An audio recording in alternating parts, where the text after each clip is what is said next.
We just saw a clip of Young Woman in the Sea in theaters on the last day of this month of May, produced by Jerry Bruckheimer here on the Rich Eisen Show. We just saw that clip of Daisy Ridley trying to swim through red jellyfish. Oh, my goodness gracious. What a film this is, sir. Yeah, it's really emotional. It's the highest scoring movie I've ever made. Are you serious? Audience. Yeah, I mean, it's unbelievable. It's so emotional. And the story between her and her sister and all the things she had to go through just to get to swim the channel. Mm-hmm. Forget that she did it. And it took her second attempt to actually make it. And she beat the men's record by 2 hours. Wow. Which is unbelievable. And spoiler alert, Trudy Ederle lived till she was 98 years old. So how does a story like this wind up on your desk, Jerry? Jeff Nathanson, who's a writer that worked with us on Pirates of the Caribbean, mm-hmm. and he's a fabulous writer, and he was looking for something for his daughters to watch. He had young daughters. And so he's surfing through the channels, can't find anything. So he goes to a used bookstore and finds this book about this girl. And he brings it to us, and we love it, and we said, we'll try to set it up. So we set it up at one studio, they put it in turnaround. We set it up at another studio, they put it in turnaround. And finally, Disney took it on. It took us 7 years to come and sit in the seat and tell you about this movie. So it was a long journey, but we finally got there. And it was originally just going to be streaming, but it turned out so well that Disney is putting it in theaters and in a lot of, like 20 markets, so for awards consideration, because it's a beautiful film. And when you see the movie, at the end of the movie, we show you the parade that she had down Fifth Avenue, which is the biggest parade ever for an athlete. And when you see it, you won't believe it. And you've never heard of her. This girl got lost in time. She was an Olympic swimmer. I think she held just about every record possible before she went to the Olympics. And she didn't do great in the Olympics. I think she won one medal for the relay. So she came back very depressed and didn't know what she was going to do, and decided that she always used to swim around the pier in Coney Island. So she was used to open water swimming. And she's, well, maybe I'll take this on. Yeah, born to immigrant parents in New York City in 1905. And, you know, the first woman to successfully swim the English Channel on August 6, 1926. This marks the 100th anniversary of, this is perfectly timed, of Trudy competing in both the Olympic trials in Indianapolis and the 24 Olympics in Paris. And the 2024 Olympics are in Paris. Wow. I mean, and Daisy Ridley is fantastic. This is, I believe, one of her first major roles post-Star Wars trilogy for her. So that's pretty huge. Yeah, and she trained for 3 months. She did. With Olympic swimmers to get the kind of the stroke and the endurance to be able to do what she did. Would you call this a sports movie, though? I mean, it doesn't involve a sport. It does involve an athletic endeavor. It's really a story about these two sisters who go against all odds to do what the one sister is really good at, to overcome all kinds of adversity. And there were a lot of them. I mean, they didn't want her to do it. They thought women were inferior. What happened really was her mother, who was obviously a German immigrant, and in the turn of the century, when she was about 5 or 6 years old, there was a ferry in Long Island that went down in fairly shallow water. And it was the biggest disaster prior to 9/11. There were so many women and children who drowned during that ferry going down. And the reason they drowned, it wasn't considered the right thing to do for women to swim. It was uncouth, it was unladylike. And so she got up that morning, she read that, and she sits at the dinner table and says, my girls are going to learn how to swim. And the father says, absolutely not. It's not right. Can't do it. But she persevered. She raised money herself so she'd give the kids swimming lessons. And the one girl really took to the water. And the film Young Woman in the Sea, available in theaters on May 31st.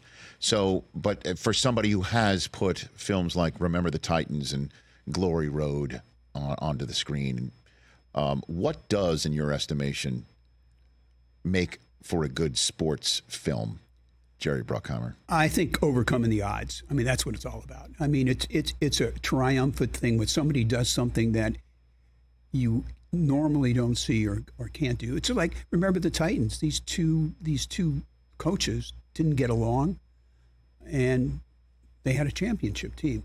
It's the same thing with Glory Road. The West Texas team, won a national championship against Kentucky. Unheard of. I like to tell stories that you've never heard about people who succeed and should be remembered. Now, the thing that I like doing is educating people and entertaining them. And all three of these movies are extremely entertaining, and especially this one. This one's a triumph of the will. And again, like I said, it's in theaters on May 31st. Was Denzel always attached to Remember the Titans? He became attached. How did that happen? Did you have something to do with that? Yeah, sure. We sent him the script, and he loved it. He's a huge football fan, and I'm a great sports fan. Loves basketball. Right. I think he played football. I think, in fact, his son did. Yeah, his son played had for the Rams. Yeah, before he became a dynamite actor of his own right. Yeah. Right, exactly. Yeah. He had a cup of coffee with the Rams, and then I think found his proper endeavor. Yeah. So it was just a script that you sent Denzel, and he's just like, I'm all in on that. But with Denzel, he is so meticulous. He goes through every single line of the script to make sure it's authentic and real. Has notes. He comes in. It looks like his. The story. My dog ate the homework. Right. Sure. Well, that's what a script looks like. There's coffee stains. I mean, you can tell he studied it and studied it and studied it, and then comes up with these brilliant ideas to make everything better. The really good actors really put their time in to making their movies great. They just don't show up and say, "Tell me what I have to say." I mean, this is on the top of many people's lists of their favorite sports movies. I mean, there's always an argument. There's, Hoosiers. Right. There's The Natural is another one. Obviously, Field of Dreams is one. Bull Durham, if you just want to go straight comedy. But this story and the acting and the emotions of this movie puts it on the top of a lot of people's lists, Jerry. No, it was fun to make. All these movies are great to make. We have 3 movies coming out this summer. We have one that's on video on demand right now called Ministry of Ungentlemanly Warfare. We had the great Henry Cavill in studio. Yeah. I love that movie. Yeah, it's a terrific. It had it was like a Guy Ritchie's Dirty Dozen type look at things. I that's terrific. I love that movie. And then we have Bad Boys coming out in June, and then. Did you have to twist any arms to make that happen? It took a while. To get How it long done. did it take? I think it was 3 years since the last one. But we have Beverly Hills Cop with Eddie Murphy that's coming out also in July. I think July 3rd. And that took, 30 years or something crazy to get him done. Why return to Beverly Hills Cop in your estimation? Because he's so great, Eddie. You want to see him in that role. People loved him in that role, and you want to see him do it all over again. And it turned out great. It's an emotional story. It's very funny. So we have a good summer. Yeah, you certainly do. Jerry Bruckheimer here on the Rich Eisen Show.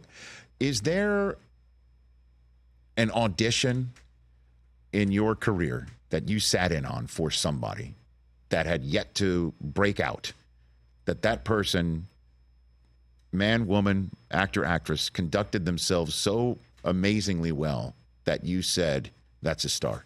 Will Smith. Really? Yeah, he walked in my office, and this guy's over 6 feet tall. He's imposing. He's got this great smile. He's just enthusiasm all over the place. And he was a young actor. I think he'd done one movie. He had a TV show. Fresh Prince? Yeah. Uh-huh. But he was a movie star. And I bet my career on it. It was a real fight to get him in the movie. They wanted Arsenio Hall to play the part. Which film is this again? This is Bad Boys. The original Bad Boys. The original Bad Boys. They wanted Arsenio Hall. Right, because he was the hottest guy. With Martin Lawrence? Martin wasn't attached at that point. He came in later. Okay. And so what happened next? We won. and Arsenio turned it down, so that helped me. Sure. But so Will Smith, did somebody say you got to see him, or you saw Fresh Prince and you're like, bring him in, or what? Somebody sent him up to me. An agent called and said, you got to meet Will. And I said, sure. I love the show. And he turned up, and he's just fun to be around. He lights up a room. Certain people walk into your office and they just have a command, and something that's a life force that you love, and that's Will. Well, I got to tell you, there are few people who I can say this about, that he's not bad in anything. You're right. Sometimes the films might not be successful, but it's not because of him or his performance. I can't recall anything that he's ever done where it's just like, yeah, he just didn't have it.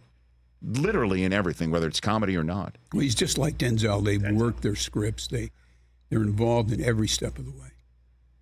Yeah. And you said that's a star who's leaving my office. And you went and you went to ground to make sure he's in your film. That's right. My gosh, and now here's 2024 and you're making another Bad Boys with him. Yeah. Life is kind of crazy, amazing. And how did you get involved with CSI? How did that first start with you on the TV front, Jerry? Somebody came into our office, our development people for our company. Yeah. You got to meet this writer. And he walks in and he pitches his story and he walks back and forth and he's sweating. And he was so engaging. And he actually was in a motel room at a crime scene. Yeah. Because he was doing a ride-along. And he's walking around the motel room, and all of a sudden he sees a hand come out from under the bed. Apparently the perpetrator who committed the murder was still in the room. Oh. And he ran out screaming. Wow. But he tells these stories, and we pitched it to every network, and everybody passed. And we went to CBS as the last hope. And Nina Tasser was running CBS at the time. Yeah. Said, I'll buy it. She bought it right in the room. And then we got stuck on Friday night, which is a death knell usually for new series. And Les Moonves said, no, we're putting on a Thursday night. And then it became a huge success. And this is with William Peterson and Mark Helgenberger. And then we did the original. 2 others. In fact, 3 others. Oh, I'm very well aware of the CSI Miami one, for sure. And Caruso, was that your handpicked guy? Yeah, he's again a force. He's a real force. Oh, for sure. Yeah, I mean, and were you the one who told him that the putting the glasses on to deliver the line was better than taking them off and delivering the line? I think he figured that out himself. Okay, he did that himself. Yeah, we noticed that for sure. Yeah, and CSI Vegas, we just we had Paula Newsome on Monday. That's the end of that run for now. For now. See, that's the other thing too is the number. And I know this sounds naive. I don't care. Jerry Bruckheimer here on the Rich Eisen Show. People tell you no. Like you go into a room, all the like time. Honestly, like all the time. Do you ever just like walk in with your resume and just place it on the desk and just say that the stacks that you've made? There's always what the hell? A Harvard graduate who knows more than any of us. And he's going to change the motion picture and television business, and that's what you deal with. You don't drop the do you know? Do you know who I am? Do you know who I am? Do you know what I've done? No. You're better than that. You just keep doing it. Oh, I mean, clearly you are. I mean, again, Beverly Hills Cop. Who's back in there? Is everybody back in this one? Everybody's back. You got everyone back? Everybody's back. Yeah. Let's go. I can't wait. The tailpipe too, and the banana and everything like that. We're doing that. We the can't Harrow talk Club. about that. Okay, we can't talk about it. Okay. I can't wait for that. Jerry's also mission critical, Rich. So Yeah, we can't, yeah. Tonight, the NFL schedule is getting released, and they made me sign an NDA so I wouldn't release it to anybody. They called me a mission critical employee, and I just thought that sounds like something that you would make something called mission critical. You know what I mean? I like that. Yeah, it's about it's about the release of paperwork, Jerry. I don't know if there's that's any. not good. We'll put it to something else. That's a pass. Damn it. We're not making mission you critical. He told you no. NFL schedule : mission critical. Like I He don't. said he'll put it on something else. Okay. So, I like the title. We'll use it. Mission critical. Yeah, that's a great title. Like the Maverick sequel. There you maybe? go. RES Yeah, Consulting. mission critical. Right, Maverick's There you go. next. He's mission critical. That's what I mean. It does have a certain ring to it. I love it. Fantastic. Young Woman in the Sea. What else is? Because last time you were here, you're like, I've got this movie about a swimmer who's the first woman to swim the English Channel. Now you're here to promote that movie. Right. What else you got? That We're filming an F1 movie right now with Brad Pitt, Oh yeah. with the same director, Joe Kosinski, who did Top Gun, and the same writer, Aaron Kruger. So it's an inside look into the F1 world. There are 10 teams, right, with 2 drivers on each team. Yeah. We're the 11th team. And we are actually working very closely with F1. We have our car on the grid. We're not actually in the race, but we pretend we're in the race. Sure. All the 20 drivers are participating in the movie. So there's like cameos of actual F1 drivers. Yes. Where'd you shoot it? Is it in Miami? Did you shoot it in there? No, we're at the last half of the season, which starts in Silverstone and goes through Abu Dhabi.